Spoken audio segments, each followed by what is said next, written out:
اللہ کے نبی صلی اللہ علیہ وسلم نے جب ایک غزوے میں جانا تھا تو تمام صحابہ سے کہا کہ تمہارے گھروں میں جو کچھ رکھا ہوا ہے سب لے کر آ جائیں. چندہ کیا.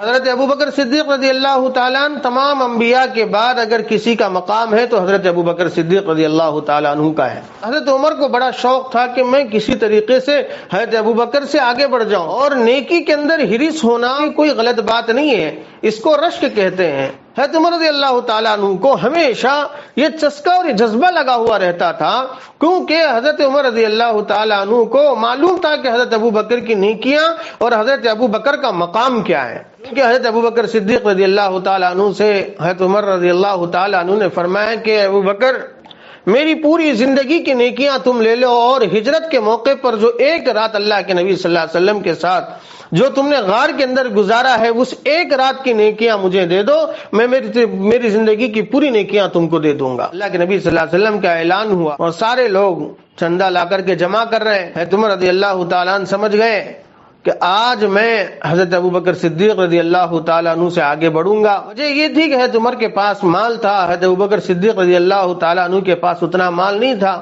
اسلام لاتے وقت حضرت ابوبکر صدیق رضی اللہ تعالیٰ عنہ بہت بڑے مالدار تھے، لیکن سارا مال اور ساری جائیداد اور ساری جتنی چیزیں حضرت ابوبکر کے پاس تھیں پورے کا پورا انہوں نے اللہ کے نبی صلی اللہ علیہ وسلم کے اوپر خرچ کر دیا. اسی کو اللہ کے نبی صلی اللہ علیہ وسلم نے فرمایا، میں نے دنیا میں ہر ایک کا احسان چکتا کر دیا، ہر ایک کا احسان کا بدلہ دے دیا، لیکن ابو بکر کا بدلہ میں دے نہیں سکا، اور میں وہ آخرت کے اندر ابو بکر کا بدلہ دوں گا.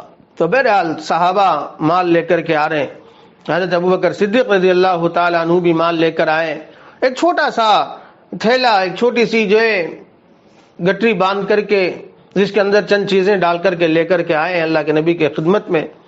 اور ایک طرف حضرت عمر رضی اللہ تعالیٰ عنہ بہت بڑا مال ان پر لاد کر کے لا رہے ہیں. اللہ کے نبی کی خدمت میں پہنچے صلی اللہ علیہ وسلم. اللہ کے نبی صلی اللہ علیہ وسلم کے پاس تشریف فرما ہوئے. حضرت عمر سمجھ رہے تھے کہ اللہ کے نبی صلی اللہ علیہ وسلم کا سوال ہوگا کہ کتنا لائے ہو. ظاہر سی بات ہے کہ میرا مال تو بہت ہے. حضرت ابوبکر صدیق رضی اللہ تعالیٰ عنہ کا میرے مال کے مقابلے میں جو تھوڑا ہے، تو میں ہو سکتا ہے کہ اس وقت نیکیوں میں حضرت ابوبکر صدیق رضی اللہ تعالیٰ عنہ سے آگے بڑھ جاؤں. اللہ کے نبی صلی اللہ علیہ وسلم کی خدمت میں بیٹھے ہیں، انتظار میں تھے کہ سوال آئے گا، جواب دوں گا کہ میں نے اپنے گھر کا آدھا مال لایا. اللہ کے نبی صلی اللہ علیہ وسلم کا سوال ہوا کہ کیا چھوڑ کر آئے ہو، کیا چھوڑ کر آئے ہو. یہ جب سوال آیا حضرت عمر رضی اللہ تعالیٰ عنہ خاموش ہو گئے.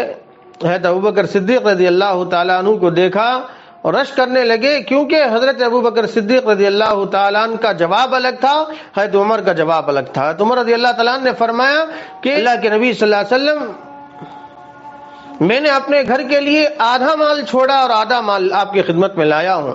حضرت ابوبکر رضی اللہ تعالیٰ عنہ سے پوچھا کہ تم کیا چھوڑ آئے ہو. اللہ کے نبی کے سوال پر حضرت ابوبکر صدیق رضی اللہ تعالی عنہ نے جواب دیا، اللہ اور اس کے رسول کو میں نے اپنے گھر میں چھوڑ کر آیا. جتنا سب کچھ تھا، جو کچھ تھا، میں نے جھاڑ کر کے سب کچھ آپ کی خدمت میں لایا ہوں. تو سارا کا سارا اللہ کے نبی صلی اللہ علیہ وسلم کی خدمت میں پیش کر دیا. اور اس وقت میں فوراً حضرت جبرائیل علیہ الصلوۃ والسلام اللہ کے نبی کی خدمت میں حاضر ہوئے. حضرت ابوبکر کے بدن پر ٹاٹ کے کپڑے تھے، اور اللہ کے نبی صلی اللہ علیہ وسلم کی خدمت میں حضرت جبرائیل علیہ الصلوۃ والسلام آئے. اللہ کے نبی نے پوچھا تم بھی ٹاٹ کے کپڑے پہنے ہو؟ حضرت جبرائیل علیہ الصلوۃ والسلام نے کہا کہ محمد صلی اللہ علیہ وسلم، آج تو پورے آسمان والے ٹاٹ کے کپڑے پہنے ہیں. فرمایا کیوں؟